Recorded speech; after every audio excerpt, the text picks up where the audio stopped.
जयंत पाटलांसह शरद पवारांच्या राष्ट्रवादीच्या आमदार खासदारांचा एक गट एनडीए सोबत सत्तेत जाणार आहे अशा चर्चा सध्या होत आहेत। या चर्चेसाठी महत्वाच्या ठरल्यात या 3 भेटी कोणत्या हे आपण या व्हिडिओमध्ये बघूयात।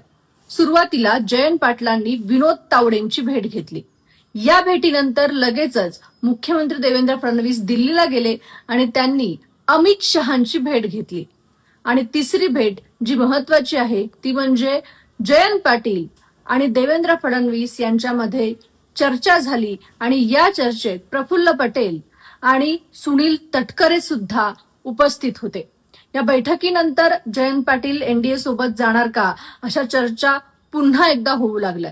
यामध्ये या राष्ट्रवादीच्या गटाला केंद्रात 1 मंत्रिपद आणि राज्यात 2 मंत्रिपद दिली जातील अशी ही चर्चा आहे आणि यातच जयंत पाटलांना अर्थमंत्रीपद दिलं जाईल असंही म्हटलं जात आहे। एकंदरीतच या सगळ्या चर्चांवरती जयंत पाटलांनी प्रतिक्रिया दिली आहे। मी माझ्या मतदारसंघातील कामांसाठी देवेंद्र फडणवीस यांची भेट घेतली असं जयंत पाटील म्हणाले। मात्र आता पुढे काय होतंय हे बघणं महत्वाचं ठरणार आहे। तुम्हाला या सगळ्या राजकारणासंदर्भात काय वाटतंय कमेंट बॉक्समध्ये नक्की सांगा।